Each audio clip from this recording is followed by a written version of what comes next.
À la cuisine centrale de Malmort, on prépare quelques 650 repas quotidiens pour 4 écoles et une crèche. Et désormais, une fois par semaine, ce sera menu végétarien pour tout le monde. Un choix imposé par la loi Egalim. Comment ça se passe concrètement? C'est ce qu'on est venu vérifier ici un lundi, le jour choisi pour se passer de viande et de poisson. Dès 7h du matin, Laurent et son équipe sont au fourneau. Et ce jour-là, c'est épluchage de légumes au programme. 30 kilos d'endives à préparer tout de même. Pour ce chef cuisinier aux 25 ans de métier, les menus végétariens sont un vrai défi qui le pousse à se renouveler. Son challenge, trouver les recettes qui sauront séduire les enfants. Un coup c'est les pizzas aux légumes, un coup c'est le couscous végétarien. Après, si on fait une recette, si ça fonctionne, on la conserve, ça fonctionne pas, on essaie de la modifier. Sus au gaspillage. À Malmort, on mise sur le frais, le fait maison et le local, en s'appuyant sur un réseau de 14 petits producteurs du coin. Et on avait surtout anticipé la loi. On a commencé le dernier trimestre 2017 avec un menu par mois. Janvier 2018, on est passé à 2 menus pour habituer les enfants. Janvier 2019, 3 menus. Et septembre, on est arrivé tranquillement à 4 menus. Et qu'en est-il de la qualité nutritionnelle de ces repas? Pour le savoir, on est allé demander son avis à une professionnelle. Cécile Doucelin est ingénieure nutritionniste. En octobre, à la demande de l'agglo de Brive, elle a justement formé des agents de cantine à la nouvelle réglementation.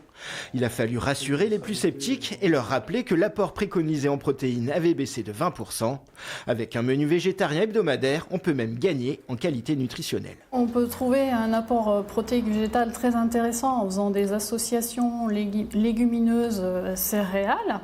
On peut tout simplement servir une omelette et on a fait un repas végétarien sans difficulté et moins coûteux qu'un repas qui serait constitué de viande ou de poisson. Retour à Malmort, où en attendant l'arrivée des enfants, Monsieur le maire, médecin de son état, nous explique sa philosophie. Nous pensons qu'il faut apprendre aux enfants à lire, écrire, compter, mais aussi à s'alimenter correctement. Et leur apprendre qu'on peut se passer de viande à un repas de temps en temps, c'était dans notre logique. Allez, c'est parti pour le coup de feu.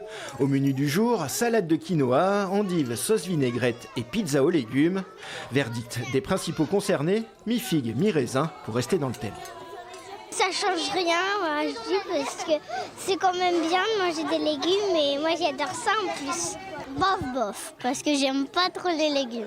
Les endives, j'ai pas beaucoup aimé, mais la pizza, elle est trop bonne. Du haut de leurs 7 ans, certains sont même de vrais convaincus. Manger toujours de la viande, à un moment, ça fait mal au ventre. C'est bien de manger des légumes, ça fait grandir et ça donne d'être intelligent.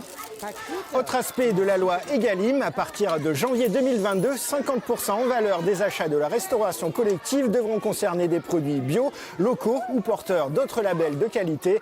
Vous le voyez, la cantine de votre enfance a bien évolué et ce n'est pas fini. Voilà, c'est la fin de cette édition locale. Tout de suite, vos infos régionales en Limousin.